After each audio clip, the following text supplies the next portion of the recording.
This is something you guys have been requesting the hell out of for a long time.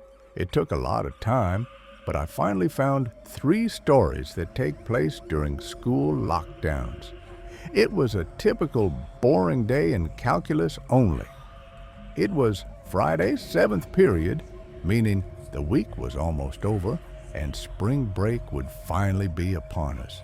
So everybody was getting antsy in their seats.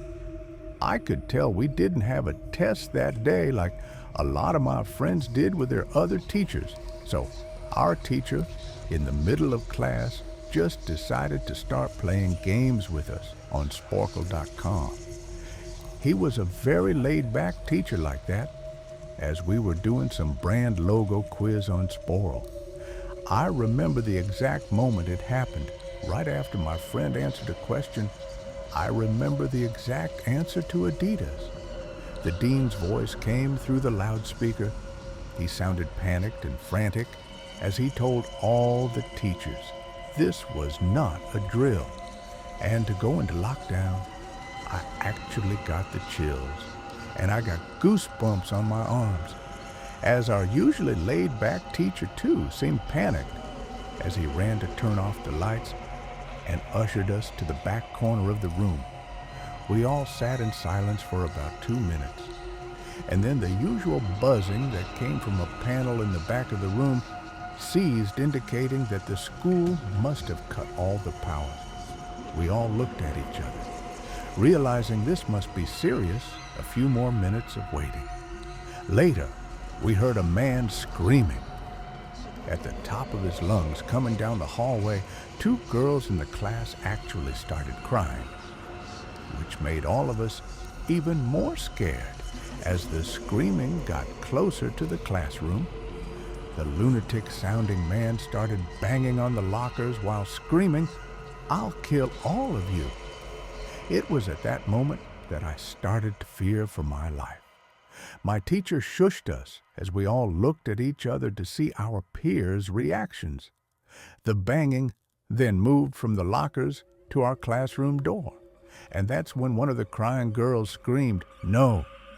The banging on the door only grew worse as the man started screaming, "Open up!" 2 of the girls in the class were crying out loud.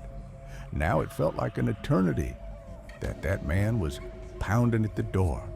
But eventually, he finally continued down the hallway screaming like a mentally insane person until we could not hear him anymore. I'd say 10 minutes later, though it felt like half an hour. Given the situation, the dean came back on the loudspeaker explaining the situation, which was surprising for him to do. He explained that some apparently mentally unstable person entered the building and assaulted the woman sitting at the front desk, causing her to flee the building screaming, and staff wasn't sure if the man was armed or not. Now this was before the school had cameras or could afford proper security. So the school was wide open to something like this happening. The staff had done a sweep of all the hallways and classrooms and couldn't find him. So the dean instructed the teachers to resume teaching, but to keep all the doors locked and to not let any students leave for any reasons. The most disturbing part, however, is that one of the janitors working the night shift found the man sleeping in one of the storage closets near the back end of the school, and according to rumors that was spread by my peers, sticking out of his pocket was a .44 Magnum.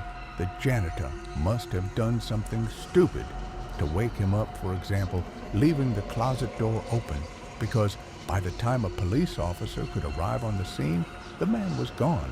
My entire class, as far as I know to this day, has no idea if this man was ever found. But I like to think that right now, he's being given the proper help that he needs. Music. My school has 2 lunch periods. First lunch period is for all 6th graders and some 7th graders. The second lunch period is for the other half of